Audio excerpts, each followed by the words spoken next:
નમસ્કાર, પ્રાર્થના સંદેશ ન્યૂઝમાં આપનું સ્વાગત છે। શહેરાનગરમાં આવેલ પટેલ ટ્રેડર્સમાંથી સરકારી અનાજના ઘઉં અને ચોખાના કટ્ટાનો જથ્થો મળી આવતા જિલ્લા પુરવઠા એડી મકવાણાએ દુકાનોને સીલ કરીને કાયદેસરની કાર્યવાહી કરતા દુકાનદારોમાં ફફડાટ ફેલાયો। પંચમહાલ જિલ્લાના શહેરાનગરના નાડા રોડ પર આવેલ પટેલ ટ્રેડર્સ નામની કાચા અનાજના લેવેચ કરતા વેપારીને ત્યાં જિલ્લા પુરવઠા અધિકારી એચ.ડી. મકવાણા અને તેઓની ટીમ દ્વારા રેડ કરવામાં આવી હતી। આ રેડ દરમિયાન દુકાનમાં તપાસ કરતા ઘઉં અને ચોખાના કટ્ટાનો જથ્થો મળી આવ્યો હતો। આ મામલે તરત જ કાર્યવાહી કરીને દુકાનો સીલ કરી દેવામાં આવી। આ રેડના પગલે અનાજના લે વેચ કરતા વેપારીઓમાં પણ ફફડાટ વ્યાપી ગયો છે।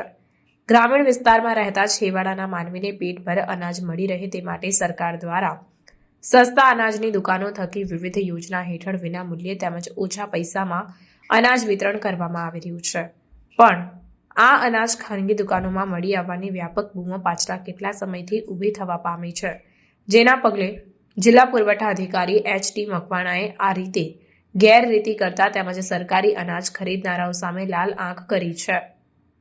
જિલ્લાના શહેરાનગરમાં આ પ્રકારની બૂમો પણ ઉઠવા પામી હતી।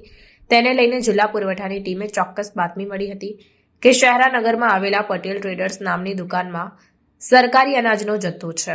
આથી જિલ્લા પુરવઠા અધિકારી અને તેઓની ટીમ દ્વારા સાંજના સમયે રેડ પાડવામાં આવી હતી, જેમાં તપાસ કરતા 16 જેટલા ઘઉં અને ચોખાનો સરકારી અનાજનો જથ્થો મળી આવ્યો હતો। આ મામલે પટેલ ટ્રેડર્સની દુકાનોને સીલ કરીને ₹1,14,927નો જથ્થો જપ્ત કરીને કાયદેસરની કાર્યવાહી હાથ ધરવામાં આવી હતી। આજરોજ પંચમહાલ જિલ્લાના શહેરા તાલુકામાં અમારી જિલ્લા પુરવઠાની ટીમ જુદી જુદી સરકારી વ્યાજબી ભાવની દુકાનો અને ખાનગી વેપારીઓને ત્યાં તપાસણી અર્થ નીકળેલ હતી।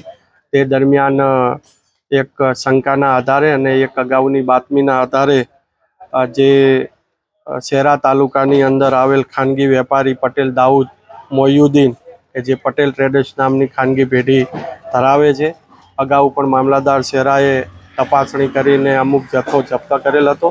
તે શંકાને ધ્યાનમાં રાખીને આજે અમારી જિલ્લા પુરવઠાની ટીમ દ્વારા આકસ્મિક દરોડા પાડતા ત્યાંથી 2618 કિલોગ્રામ સરકારી ફોર્ટિફાઈડ ચોખા મળી આવેલ છે, જેની કિંમત થાય છે ₹1,02,102 તેમજ 475 કિલોગ્રામ સરકારી ચોખા મળી આવેલ છે।